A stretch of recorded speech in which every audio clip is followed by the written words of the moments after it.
Hey, everybody, this is Steve Conte, and you're listening to the Nothing Shocking podcast.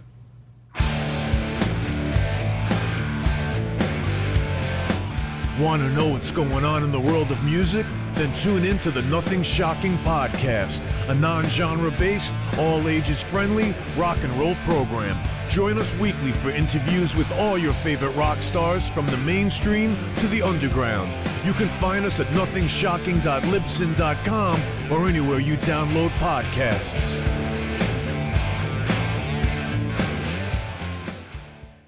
Welcome to the night.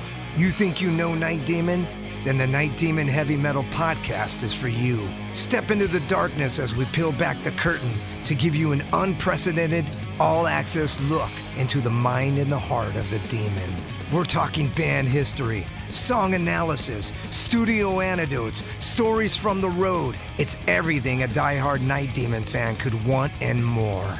This is the only place to learn the inside scoop, the deep dive trivia, the untold tales from the band members themselves and those closest to the Night Demon story.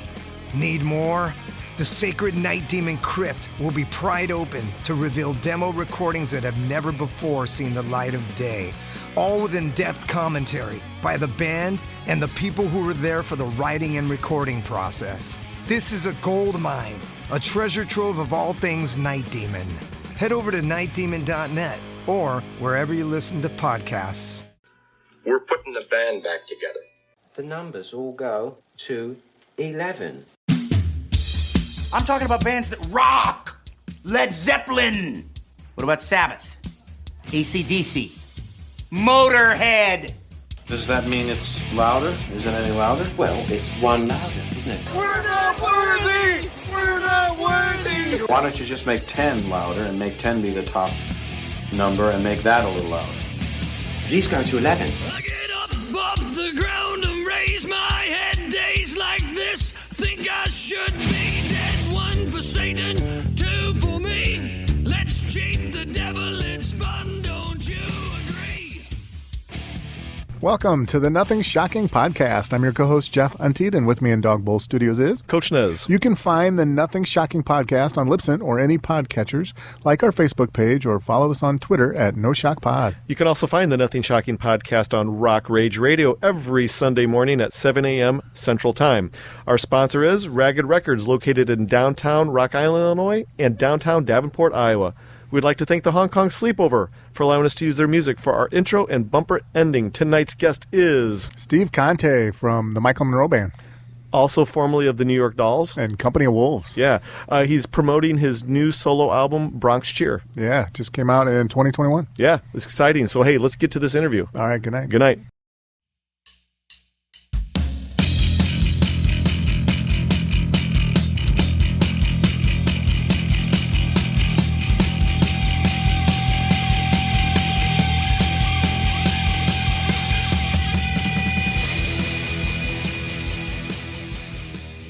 Steve, welcome to the Nothing Shocking podcast. I'd like to introduce to you my co-host, Jeff Untied. Hey, Steve. This is going to be fun to talk to you tonight.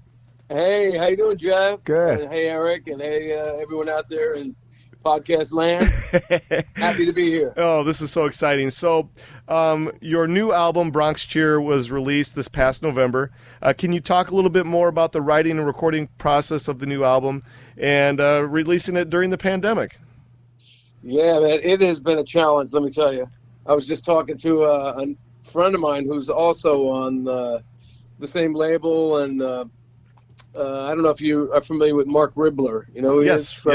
Yes. Yeah, so he and I have been friends since we were like teens, and he's Little Steven's musical director, and we're both on Little Steven's label, Steven Van Zant's label, and you guys may have heard us on the Underground Garage. But we were talking today about how, both our albums came out during the pandemic, and neither one of us have been able to tour. And it's like, it's just kind of surreal. Like we, with all the shit that's gone down in the music business over the last couple of decades, if I could say shit on your show. Oh, absolutely. With, Napster and, going all the way back to that, and the digital and file sharing, just killing the record business and, all that. No one ever expected that all of a sudden we wouldn't be able to play live gigs anymore. I mean, that was like the one thing that we had. It was like, Yeah. oh, hold on. There's my alarm telling me it's time to call Eric Nesbitt. Yeah, with all the, with all the stuff going on, we thought, well, at least we got our live gigs, we can still sell T-shirts, and all of a sudden, 2 years we haven't played a freaking gig. I think I've actually played a couple of gigs in the last 2 years, but I have not gone on tour, and all my like major touring stuff and like major gigs have been canceled. I've done, a few little things here and there, mostly like outdoor gigs where it's, a little bit safer.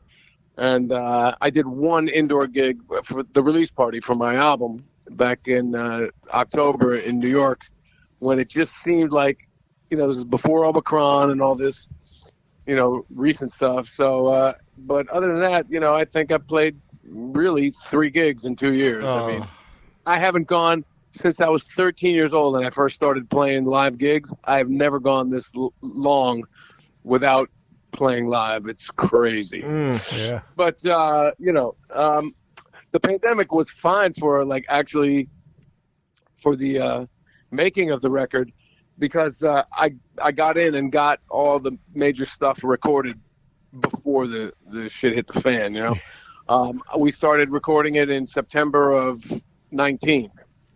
So 2019 fall, we went in to a studio called Atomic Sound in Brooklyn. Myself, Charlie Drayton on drums, who's an amazing drummer, Keith Richards and Expensive Winos, B-52s, the vinyls, he's just a groove master. Yeah. My brother John on bass and myself as a trio, we cut the tracks. And then from September through February, I did overdubs at my own studio and with my co-producer, Andrew Hollander, at his studio, and did a bunch of like acoustic guitars and stuff in my home studio. And, by February, all the recording, I had some guests come in and sing with me, and I think a couple people sent me tracks as well. And we put it all together. And then I had to run out on tour with Michael Monroe. I went over to Finland, and I play with, for those of you who don't know, Michael Monroe, from the singer from the band Hanoi Rocks. I've been playing with him for 11 years now, and writing songs for him and co-producing his records. Got over there, did like maybe half of the tour. It was like a month-long tour. Got about 2 weeks into it, and then COVID hit. And I had to come back home and spent the next, 6 months just inside. And then, I mixed. That's how I mixed the album. I mixed the album with my mixer, Nico Bolas, great mixer from L.A. He and I actually went to the Netherlands because that's where some of my family is. So we just got out of New York because New York was crazy. It was like, people were hoarding toilet paper, and, you go into a supermarket and everything was off the shelves. And it's like, oh my God, this is like zombie apocalypse, So we got out of New York. We got out of the States. We went over to Holland. And so I was like 9 hours difference between LA and the Netherlands. And so I'd have like a 2-hour window where Nico would be awake and I would be about to go to sleep, and I'd call him up and I'd go, hey man, let's do a little mixing. We'd have this little short window of time to mix. And so we got it done though, but that's the crazy way that this record got finished. Well, let's talk a little bit about the songwriting process of Bronx Cheer. As far as my favorite song on the album, Those Sexy Lies, by far is my favorite song. But as far as the songwriting process for this album, how did it go for you?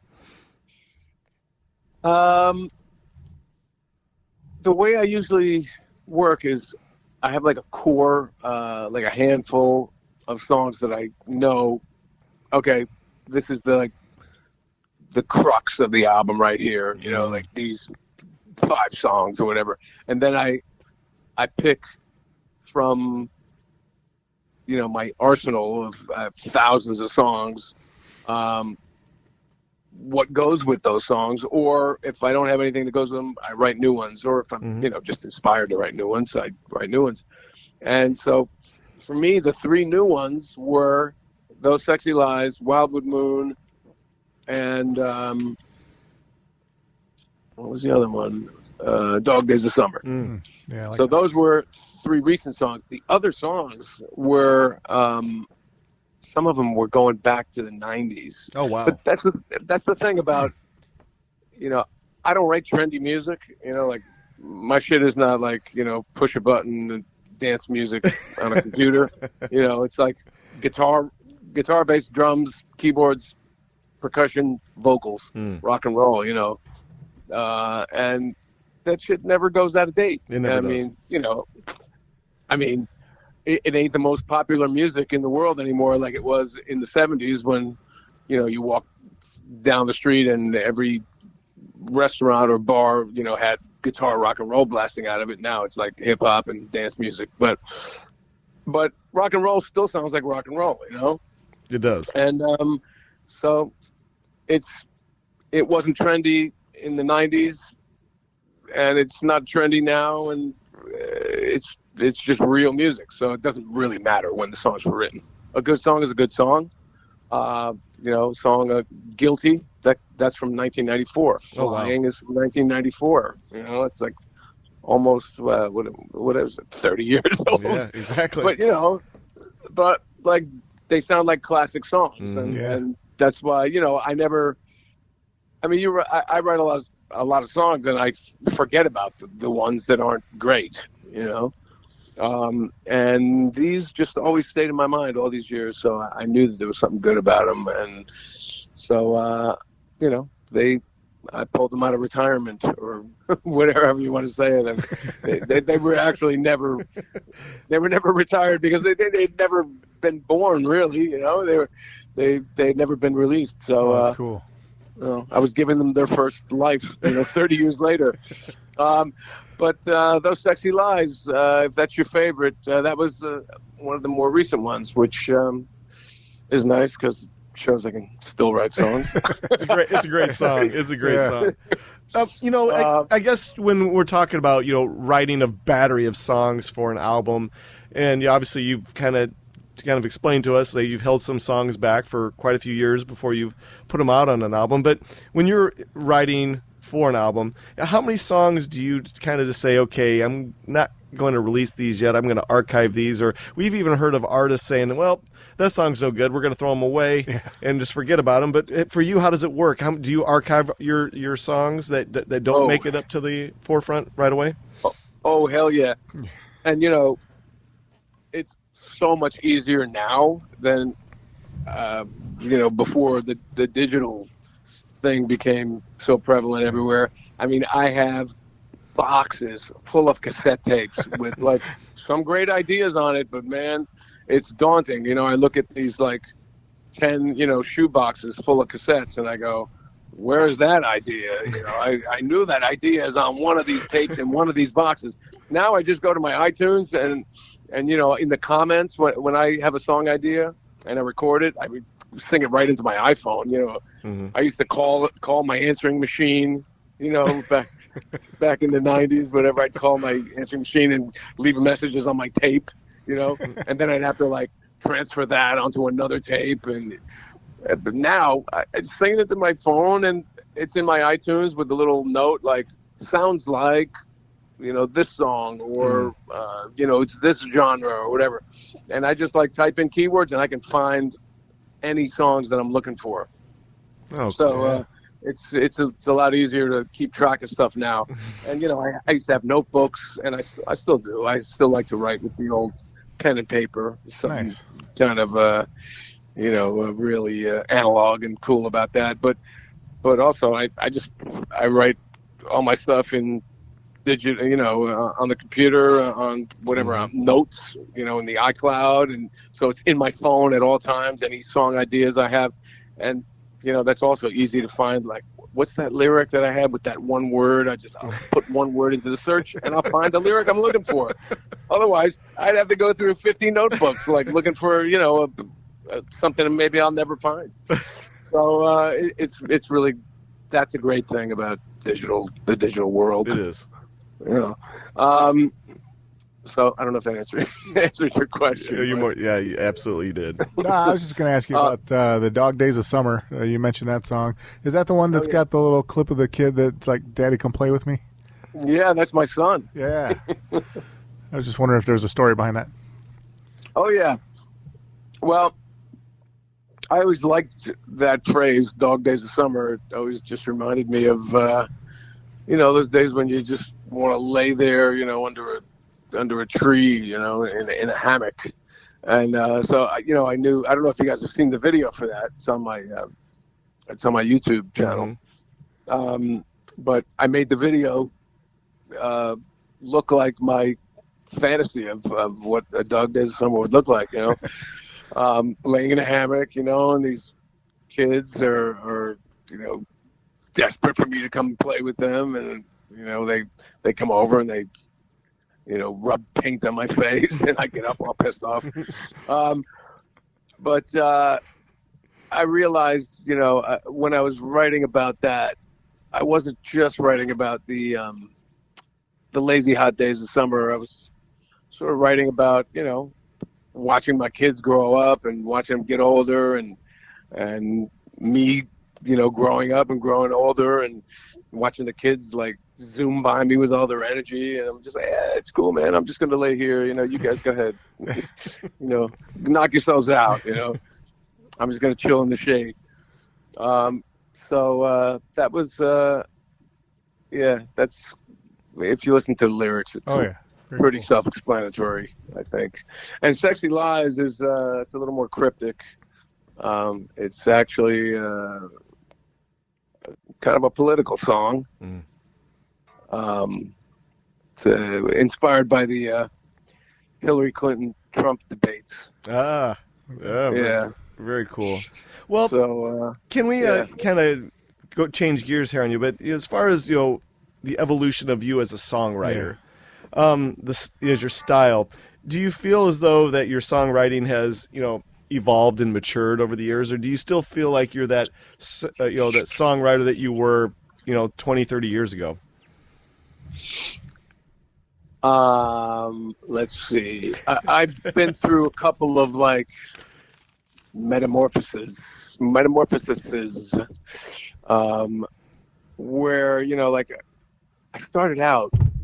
I started I made my first album, quote, when I was 10 years old in my family living room, to a cassette recorder, and I wrote an album, 2 albums worth of songs actually. And I still have these tapes, and the songs are fucking great. They really are. I mean, for a 10-year-old kid, I mean, the melodies, the chord changes, the feels, I mean, totally valid would be now. In fact, I'm thinking of doing an album where I record now the songs that I wrote when I was 10. And you'd probably be surprised that some of these songs were written by a 10-year-old. And then, as I went along and I learned more, you start trying to incorporate everything you learn. Sure. And you start sucking a little bit. Things start getting too complex, and you lose your innocence a little bit, because the first things I wrote, I really had no idea what I was doing, and it was totally innocent and ignorant. And I'm always trying to get back to that state of being ignorant and innocent and not knowing what I'm doing, Yeah. So sometimes I just, sit down, and I'm not a piano player, so I sit down, I just put my hands down on the keys and, or retune my guitar to an open tuning so that I don't, I can't fall back on any of my usual riffs, and kind of trick my brain into being ignorant again. So yeah, once I learned a lot of stuff, then it took time to unlearn and strip it back to basics. I went through a prog rock phase and, jazz and sure. And then, I got to be a really good, much better musician, a good musician. And, but, that doesn't really matter. I mean, people can, the Ramones wrote great songs. They knew 3 chords, Exactly. So it doesn't matter. But So you have to then unlearn a bunch of stuff or just get back to the basics. So after I went through all the like complex shit, I went back to the blues, I went back to the Beatles, and, just got back to what was important again and what got me into writing and loving, rock and roll in the first place, But, how do you view yourself? And this is always an interesting question. Do you view yourself as a guitar player that sings, or are you a singer that plays guitar? How does it work for you? What's the forefront? I'm a triple threat. That's the easy way out. That's not my term. I mean, people have said that to me. You're a triple threat. You're a singer, you're a songwriter, and you're a guitar player. I can't think of too many guys. Now, I'm not saying I'm the greatest at any one of these three things, but a guy that's a really good lead singer, a really good lead guitar player, and a really good songwriter, there ain't many of them. There's either great singers, great guitar players, or great songwriters. Mm-hmm. Yeah. So I've always divided my time between all three of them. So I'm not phenomenal at any one of them, but I'm pretty damn good at all three. And I think that's what makes me who I am. Mm-hmm. I played with other guys who are great singers, not great guitar players. I played with great guitar players who aren't great singers. Right. I played with great songwriters who can't play or sing very well. So I think it's kind of an elite club. I mean, who is there? I'm not going to compare myself to the greats, but there are a few singer-songwriter guitar players. We asked that same question to Michael Sweet of Stryper years ago, and believe it or not, he goes, "No, I'm a guitar player first before I'm a singer." And you would think, the voice of Stryper, you'd think they would have said, "I'm a singer first," but no, he stayed true to his roots on the guitar. We were just bamboozled by that, Well, here's the truth. I always practiced singing in my life. My mother's a singer. I grew up, she sang to me while I was in the womb. I grew up, she's a jazz singer. Oh, cool. So I grew up hearing and feeling, that kind of, pitch and phrasing and feel my whole life. So when I finally sang and it came out, it just came out naturally. I never had to work at it. Guitar, I've had to work at, and I've had to practice. And, when I sit down, and practice guitar all the time. I never practice singing, which, maybe I should. But, I just always sang out of default because, no one else wanted to sing. It was like, okay, we got a band in the basement. Who are we going to get to sing? There's this guy down the street. He looks really cool. But then he'd come in, and he'd have the great hair and great clothes, and he could not sing, he'd go flat and, crack. And I'm like, nope. I'll just sing, so I just became the singer by default, and, cool. That's just, when I lost, at one point, in the 90s, I lost use of my hands because I had gotten carpal tunnel syndrome and tendonitis. Mm-hmm. Yeah. And I couldn't play guitar for a year. I had to completely stop playing. And I was like, oh shit, what am I getting? I lived in New York City. I had rent to pay, I'm like, what am I going to do for money? And I said, well, I'm a singer. Let me go try and get some work. So I had some friends, give me tracks to sing on, and I made a reel, a reel of myself, reel, REEL, reel, of myself singing on all these different, in all these different genres and whatever. And I started bringing them around to studios, here, if you need a background singer, or you need somebody for a session, a commercial, film soundtrack, TV, whatever. And, of course, nobody called for a while. And then you get that one moment where they can't get their favorite guy, and they, oh, what's this tape? Oh, let's try this guy. And they called me, and next thing I know, I got a freaking career for, making more money than I ever made ever as a guitar player singing. I'm like, okay.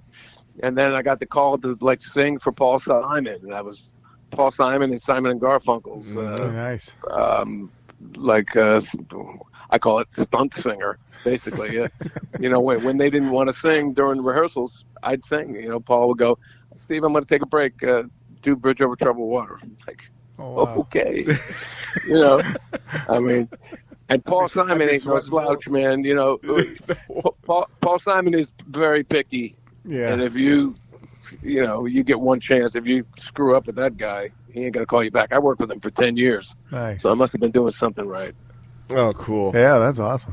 Yeah, I was going to ask you, besides your rock and roll stuff, you also do soundtracks and stuff like that. Can you talk a little bit about how you got into doing the music with the soundtracks? You mean like the anime stuff? Yeah. Yeah, that's another facet of what I do, I guess. Like when I moved to New York, my first goal was, I was growing up, I grew up an hour outside of New York in New Jersey. And I knew when I got out of high school, I had to be, there was nothing happening at the Jersey Shore where I was. It was like, you were either Bruce Springsteen or Bon Jovi, and I was neither. I've come to really appreciate Bruce these days as a songwriter, of course, and a singer and performer.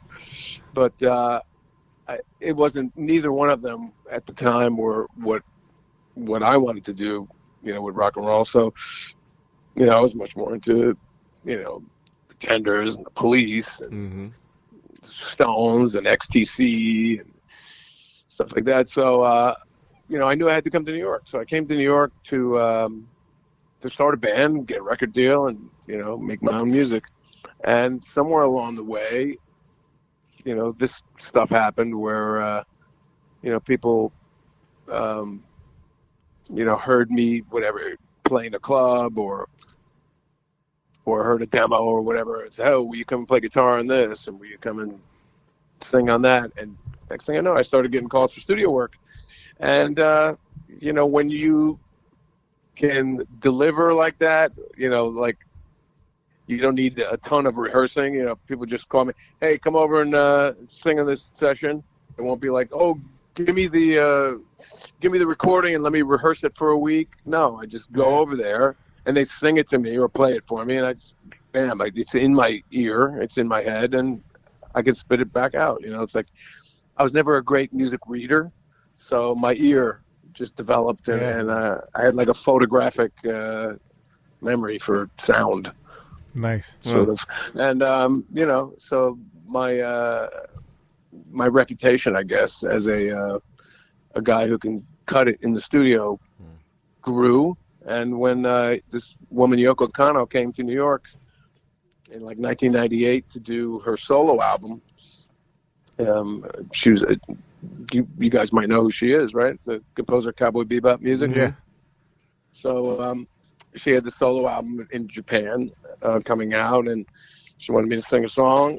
Got my name from somebody. I went over there, nailed it. She loved it, and she said, "I'm doing an anime." I'd never even heard of it. Well, anime to me was like Speed Racer. Do you remember that cartoon? Oh yeah, absolutely. Back in the 70s or 60s, whatever. So that's all I knew. I didn't know anything about anime, and she said, "You want to do this thing called Cowboy Bebop?" And I'm like, "Sure, whatever." Did it.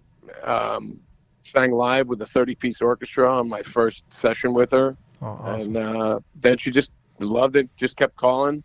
Then I went and did another series with her, Ghost in the Shell and Wolf's Rain and all this other stuff. And, that's kind of how it happens in New York.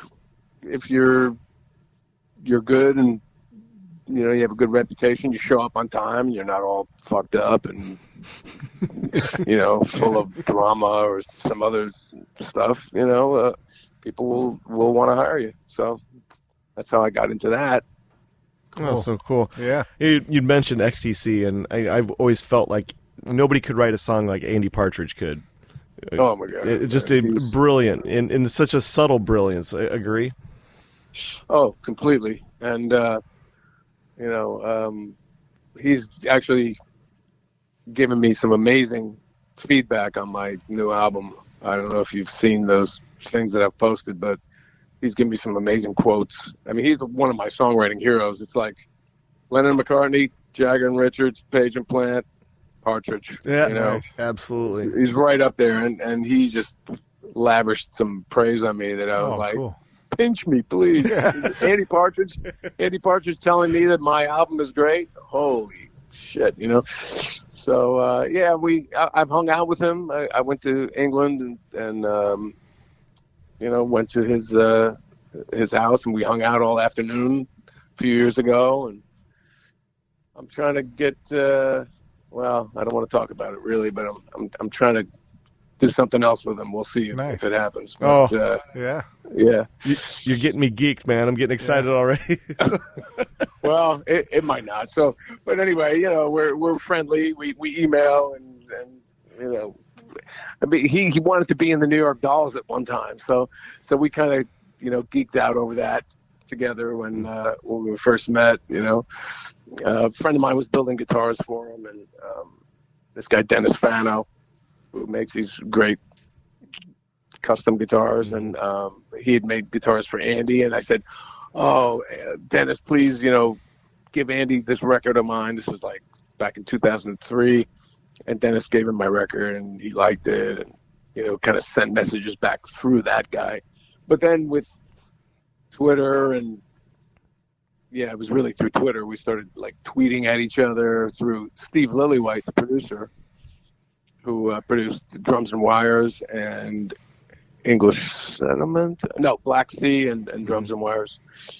He and I got to be friendly. We did a bunch of stuff together, and we've wound up in like a little three-way tweet, me and Andy and Lillywhite. And next thing I know, Andy's saying, "I heard you're coming to Swindon. You know, I'll buy you lunch." I'm like, what?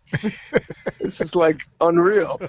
So next thing I'm playing with Michael Monroe, opening for Alice Cooper in Swindon, and there, you know, I did the sound check, and then Andy Partridge comes and picks me up at the arena, and we go out to his house and hang out for the whole afternoon. Then he drops me back off, and I play a show with Michael Monroe, and then I jump on stage with Alice Cooper and do Schools Out. It was like one of the best days of my life. Oh, awesome. That was fantastic. Man, how do you follow that up? That was one of those days. That and playing with Chuck Berry was like, yeah. Those 2 days were two of the greatest days of my, and probably the first New York Dolls gig at the Royal Festival Hall in London. Oh, so cool. Nice. What's your guitar choice these days? Did you use the same guitar on all the songs on Bronx Cheer, or did you use various guitars? I use different ones. The one I'm holding now in my hands is the Zamitis. Do you know those guitars? It's sort of a Les Paul. Okay. But Ronnie Wood used to use them, and Honeyman Scott from the Pretenders. It's like a Les Paul shape, but it's got like a carved silver front with all this like beautiful engraving in it. Anyway, it's the original guitar maker, Tony Zamitis, died a while ago, and they're getting made in Japan now, but they're really made really well. I used the Zamitis on a couple of tunes. I used my trusty 1960 Les Paul Jr., my trusty 68 Telecaster. I even used the 62 Strat, which I haven't really broken out on many records. And the Les Paul, 71 Les Paul. What else? 335, late 70s ES335 Gibson. 59 Dan Electro, the Jimmy Page model. An original one. I think that's it. And Guild 12 string and Gibson Humming J160E acoustics. A little no name ukulele. I play on Flying. I think that might be it for the stringed instruments. Awesome. Yeah. Fantastic. Well, so yeah. quite a few of them. We're gonna get to my favorite part now, the Michael Monroe part. Yeah. So, you've been with him for 10+ years now. You're 11. Oh, sorry. Yeah. Yeah, it's 11 years right about now. Oh, okay. So 2010, like January 2010, I went and joined up with him. So the whole being able to get into the Michael Monroe Band, was that through Sammy Yaffa and your time with the Dolls? How did it work? Yeah, Sammy and I were both playing with the Dolls, and this was 2010. We had been doing it for 6 years at that point, and things were starting to slow down a little bit. And I just had a kid. I needed to work. So Sammy called and said, "Hey, Michael needs a guitar player. You want to come and check this out?" And I said, "Well, yeah, we're really not doing a whole lot with the Dolls, and I don't have a job, so yeah." So I went out to L.A. and they had some gigs booked, and luckily they liked what I did. I don't know what they would have done if they didn't like me. They would have done the gigs as a trio, I guess. It was Ginger from the Wild Hearts. Yes. Carl Rockfist on drums, who was in Danzig, and Sammy and Michael and me. And we did like one gig at the Finnish embassy because, Michael and Sammy are from Finland. Yeah. Mm-hmm. They're Finns. And then it went so well that they said, all right, let's go about, I guess maybe they would have canceled the rest of the dates if I sucked. but we ended up going up the coast, and we played San Diego, San Francisco. I think we even went up to Seattle. Maybe we played Vegas. And then we went down to Texas, and we did South by Southwest. And then, they said, you want to join the band? And I said, well, I'm still in the Dolls, I said, I'll do both for a while. And I did that as long as I could until, things were still slow with the Dolls, and Michael said, let's make a record. Mm. And so we started writing, and we booked the record for, I remember it was September 10th, 2010. September 10th in L.A. with Jack Douglas producing. Mm-hmm. And wouldn't you know it, like a week after that date gets put in the calendar, studio's booked, producers locked in, we're going to go out there and do it. The Dolls call. The Dolls manager calls and says, okay, guys, we're ready to make this new Dolls record. I said, what Dolls record? Oh, yeah, Sylvain and David, they have the record all written already. And I was like, oh, okay. I guess they're not needing songs from us this time out because Sammy and I had contributed songs the past, 2 albums. Mm-hmm. And I said, oh, okay, well, when's this record going to happen? He says, oh, it's going to happen September 10th in England. I said, that's not possible. I've been sitting around waiting for this, and I'm booked. So they went ahead and made it with somebody else. I guess the producer played bass, and Frank and Fonte from Blondie played guitar. Mm. And that was that.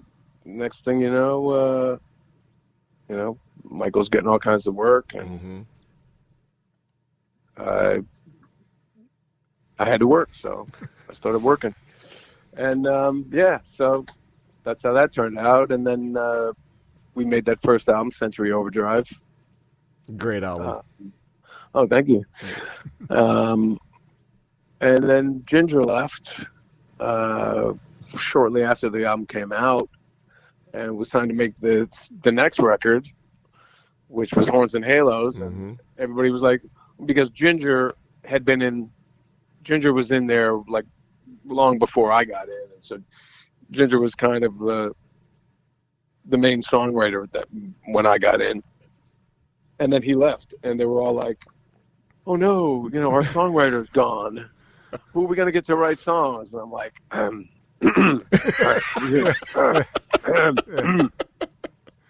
This guy over here. And they're like, "Oh, you write songs?" Like, did you guys pay attention to anything? You know, how many albums have I given you of mine? You know, and so you know, Horns and Halos became, you know, the album I wrote almost every lyric and melody on it. You know, I mean, there's a lot of band co-writes because you know, Dragan would have a riff, you know, or Sammy would have a riff, and you know, would make those riffs into songs. You know, a riff is just a riff until it has a melody and a lyric that you can sing, and you know, so that became. I think that's the most band-like album that we have because we really wrote together. You know, musically, we really came up with a lot of like the band vibe together, and then I wrote songs on top of the, you know, the grooves and stuff. Century Overdrive was more. There's a lot of that stuff was already written when I got in there. I have a couple co-writes, and like Got Blood was one that I brought in, and Center of Your Heart, which is one we never played live. And then Blackout State. Then that was with Dragan in the band, and then Dragan left a year after that. So we had this like revolving door of the stage right guitar player.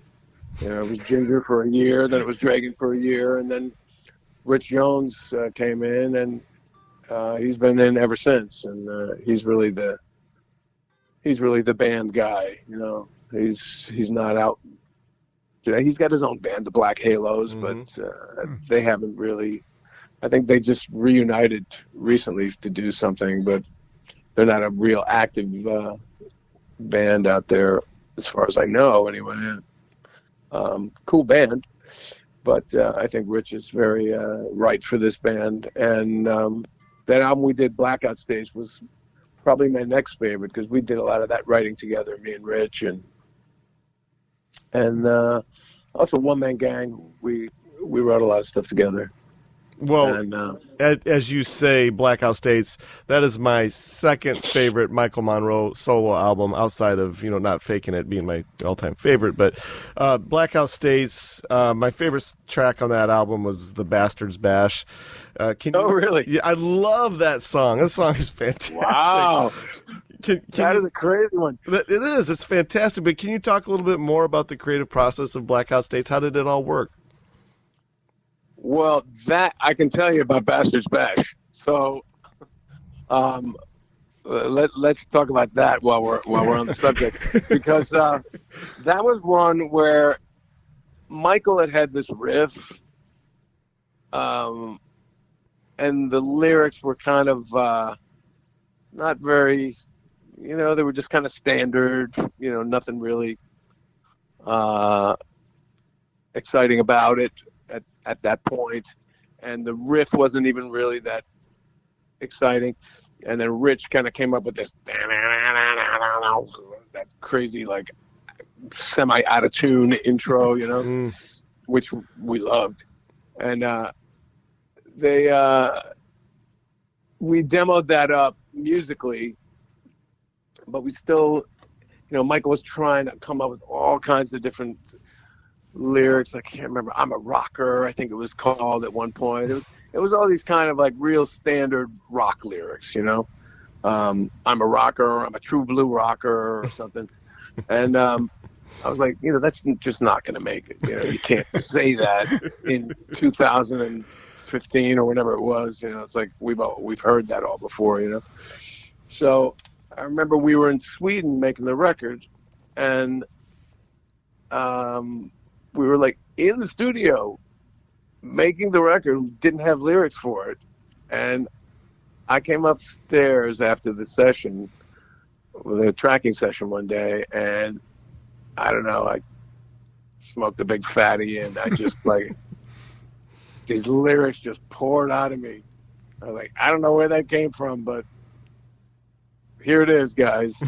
And they loved it. So I don't know where it came from or what it's even about necessarily. I'd have to look at the lyrics to tell you where my head was at and what I was thinking about. But do you remember the lyrics to it? I don't.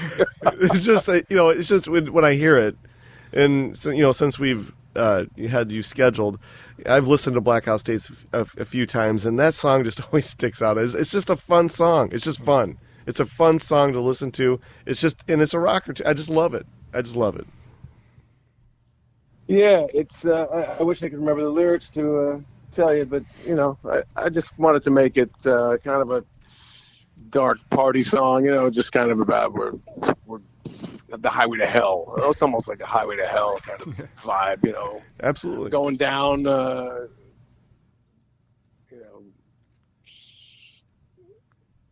Yeah, I can't even. I seriously have to look at the lyrics to say comment any further on it because I honestly don't remember them. But I remember it was really good at the time, or at least I thought so, and I guess the other guys did too because we put it on the record. Yeah, fair enough. Yeah. Jeff, you got the next one? Well, I was just going to ask you about your let's see, from 2016, you made a international cover up album. The covers record. Yeah, I really that was actually I'm a fairly new to your solo work listener, and so that was actually the album I chose to listen to first, and I really digged it. It was pretty cool. Can you talk about about the what do you call that, the process of picking cover songs or to make a cover album? Yeah, well, I'm gonna blow your whole fantasy about it. There was really there's no romantic story about it except that I got offered some free studio time, and I was in the Netherlands, and I had this band of Dutch guys, which they knew my records from the ones I recorded in America, and we were just over there. We were touring in England, and we play in France and Holland and Belgium, and we were playing material of mine that had already been recorded. So when I got offered this studio time, we didn't have any new material, and I thought, well, okay, I can either figure out one original song to record and just go and do one new song with these guys, or I said to the studio owner, I said, how about if we just come in and blast out a bunch of the covers that we've been doing live? And he said, yeah, sure. So he went from come on in and record one song to come on in and record 6 songs. Yeah. 6 songs. But, I knew it would be a no-brainer because we had been playing these songs live for so long. And, we kind of were putting our own twist on some of these things. So they weren't exactly, it wasn't like we were a cover band, doing, trying to sound just like the Stones, like we did Happy and I changed the key and I changed the riff and, so it was kind of putting our own stink on it, as it were. And, so that's how that came about. It was just songs that we've been doing live that went over in clubs and we played well and had a lot of energy. It was like the Jason the Scorcher song, White Lies. Yeah. Happy.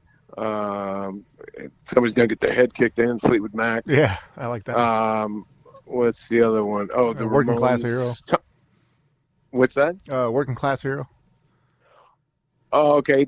I'll get to that one in a second. The Ramones, Tom Waits. I Don't Want to Grow Up. Yeah. And there's another rock. Willie DeVille, because Mink DeVille. I had played with Willie, and I played Venus of Avenue D with Willie for years, or for a year. And I think it was 5 songs or something, or 5 electric songs. And, to actually call, I was going to make an EP, but to actually make an album, an LP consists of 30 minutes of music. And when I found that out, and the album was 26 minutes long. I was like, well, shit, all I need is like 4 more minutes of music, you know, and I can call it an album, you know. So I looked through my archives and I was like, well, I had this great, I think a great version of Working Class Hero that had already been recorded acoustically in my studio.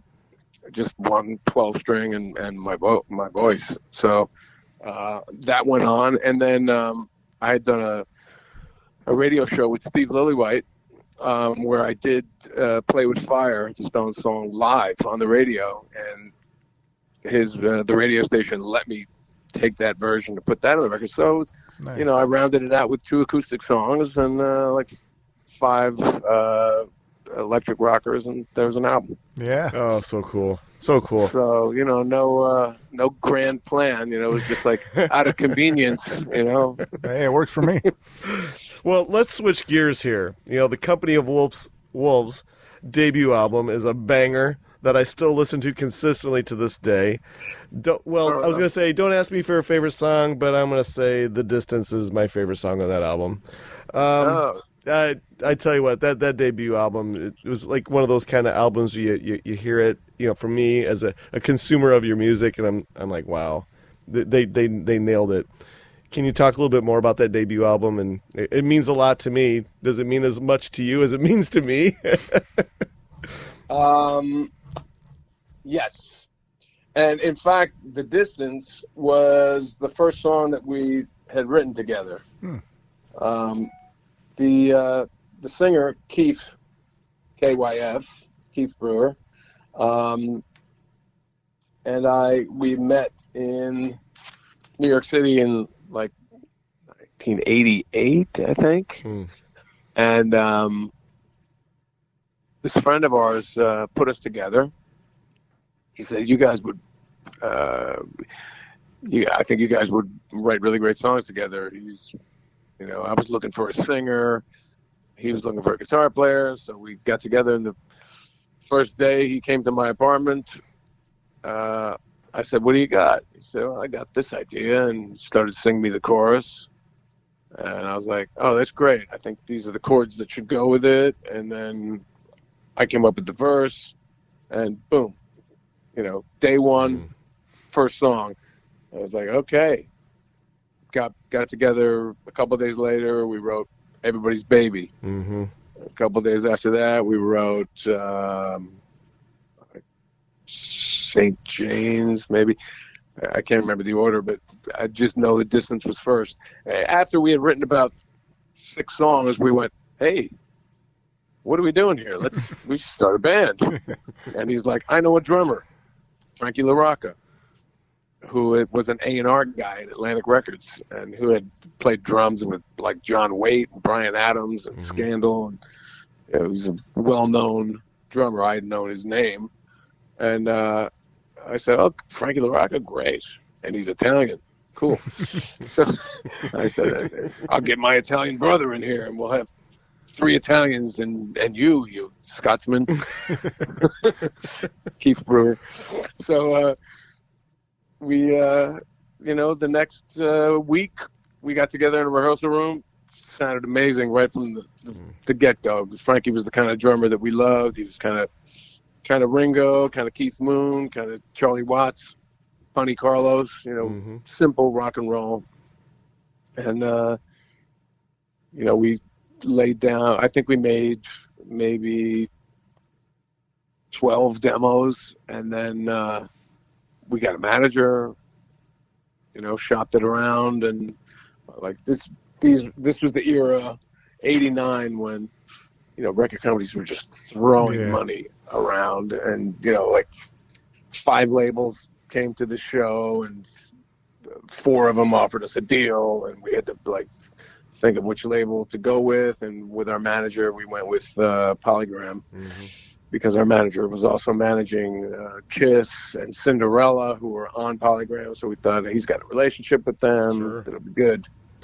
And of course, the old music business story of you know, you get signed, and then the power changes at the label, you know, and you're kind of left nowhere. That's what happened.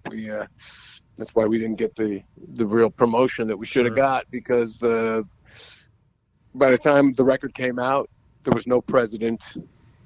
And, they worked, the radio people worked us real hard.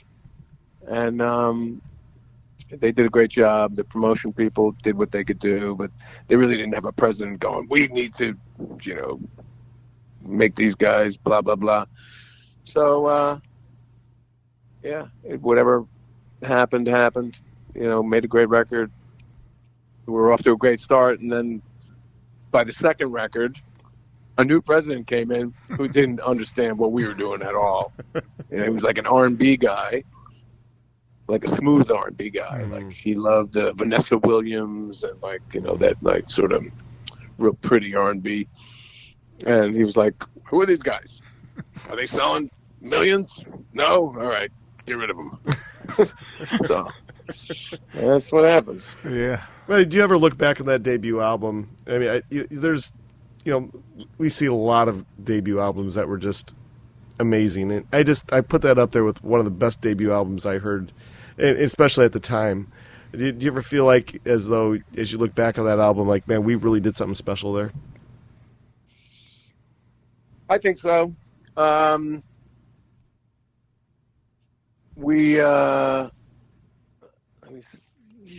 trying to go back to where I was in my mind. It's, I remember when we got that deal, I was like, this is it. My whole life is going to change now. I thought I'll never have to have a regular job again. Yeah. I mean, I hadn't had a regular job since, I was in high school anyway. Since I've been out of high school, I've been playing gigs for money. But I was like, this is really it. This is what I've been waiting for. It was kind of a big letdown that, the business end didn't happen. But, we worked our asses off on that record. And I remember at one point being in the studio in LA and thinking at the end of, we were almost ready to mix, and listening to my guitar solos and going, oh no, I can do all of these better. I have to do every guitar solo over again. And everyone looked at me like, what are you talking about? They're great. I was like, nope, got to do them all again. And so I went in and I tried to beat every solo by playing a better one, and I couldn't beat it. And so that's what you hear on the record is what I thought sucked, which I can't even play that fast anymore. Plus I had the whammy bar, and I haven't played with a whammy bar on my guitar in years. I loved it, Jeff Beck style whammy bar, not so much heavy metal kind of whammy bars, but yeah. So no, it was a very creative time, and it just felt like, you're on that, okay, we got to do demos, and we got to do an album, and we got to go on tour. And there was this real schedule, that when you're with the label and you have all these schedules, it feels like, you're in something that's like a train, that's moving forward all the time. And when you don't have that, you're running on, like me now, I'm running on my own steam, you know what I mean? No one's, prodding me, come on, got to get the next album out. Although, after I did my Gimme Gimme Rockaway single for Wicked Cool, which maybe we're going to get to that conversation. But after I did that single, a year later, they said, time for another single. And I said, oh, okay. Glad you want another one. I'll send you some new stuff. And then actually it was time to do a full length record, I thought, an LP. So that's when Bronx Cheer came. Yeah. But, still no one's like Steven Van Zandt and the label aren't breathing down my neck going, hey, come on, man, where's the next record? It's like I could probably take 5 years to make the next one if I wanted to. I won't. But, well, but yeah, that's what happens when you're in the, like most bands that the Guns N' Roses no, they're not a good example. Actually, they spent 10 years doing nothing. I know. But whoever. I'm still waiting for that record. Chinese Democracy. Whatever bands have been out there constantly, Aerosmith or whatever. They're on that train. Record tour.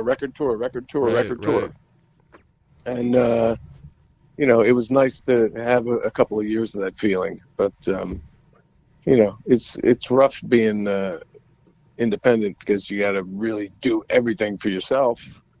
And I know what I'm good at. I'm not a business guy. I'm not a marketing guy. I'm not a great organizer of stuff. I'm a creative person. Sure. So. All right, so we have one last question for you, then we'll leave you alone for the night. And then, so we have so much, this has been such a great conversation, we have so much to talk to you about. Then you just let us know then when we can have you back on so we can do some more of this, because this has been good fun tonight. But we had Mark Ribbler scheduled last spring, and he totally canceled on us. So I want you to, yeah, he did. It was like, what is this? So kind of like how I canceled on you last week, Yeah. But anyway, well. Tell him that's funny that I mentioned him at the beginning of this conversation. Exactly. So you need to tell Mark how cool we are. Oh, okay. And let him know that he needs to reschedule things with us because we'd love to have him on if possible. So, yeah. Okay. Well, like I said, I think I told you I talked to him today about this. He's he's been homesick for a while, so I'm sure he'd probably be up for talking to you right now because I know he's not doing a whole lot. We were both belly aching about how we can't get out and play and stuff, so I'm sure he'd love to talk to you now, and he's got a record to promote. Oh, there you go. And in fact, I'll text him right after we're off. And you know what? I just found the lyrics to Bastard's Bash on the internet. Some kind of rocker, some kind of freak, supposed to live in a sanitized society. Ain't no dumb sucker, fearless and free. Virtual days inside a modified reality. There's more to life than all of this. There's more I've got to say. Talking trouble, boys in the bubble. My world ain't gonna smash. Talking trouble, I can pay double. Devil wants blood and cash here at the Bastard's Bash. So I still don't know what it means. So cool. It doesn't matter. It's cool. It's just so cool. It's just a great song. But anyway, we're out of our allotted time, and we want to thank you so much for your participation. And, get a hold of us this spring if you want to come back on to promote or talk about another album. If you want to break down an album and do it track through track all the way from the first track to the last, we do that. So whatever you want to do, we loved having you on. You've been a great talk. But before we let you go, is there anything that we did not cover tonight that you would like to plug or promote? Just to say, people listening, if you are wondering who the hell I am and what my music sounds like, I don't know if you guys are gonna play any of my music here in this podcast, but if not, go to my website, stevecontenyc.com. That's Conte is my last name. Or you can find me on all of the usual places. Facebook, I have a band page. Twitter, I'm Steve Conte NYC. Instagram, YouTube channel. I have 3 new videos for 3 songs from Bronx Cheer for Flying, Recovery Doll, and Dog Days of Summer. The record's on all the usual, your Spotify's, your Apple Music, Amazon, if you want to buy a physical or vinyl, and Bandcamp, really. So Bandcamp is the place. I have a Bandcamp page where people can get signed CDs, signed vinyl. I have Recovery Doll singles and glow-in-the-dark green vinyl, and the transparent yellow vinyl LPs, T-shirts, everything. Oh, cool. Steve Conte Bandcamp page. Or Wicked Cool Records. Oh, and that's it. Very cool. Yeah. All right. Well, I'm everywhere. this is how it's going to work. We're about what do you think? About 3 weeks to 4 weeks. We're 3 to 4 weeks out on our episode release. But when Jeff here, the editing wizard, gets it all ready to go and cleaned up and ready for you to be put out to social media, I'll send it to you immediately. Sound good? My pleasure. Thanks, Eric, and thanks, Jeff. Yeah, thank you. Take care, man. Have a good night. All right, you too. All right, bye-bye. Cheers.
If they ever take from you, then you plug out both their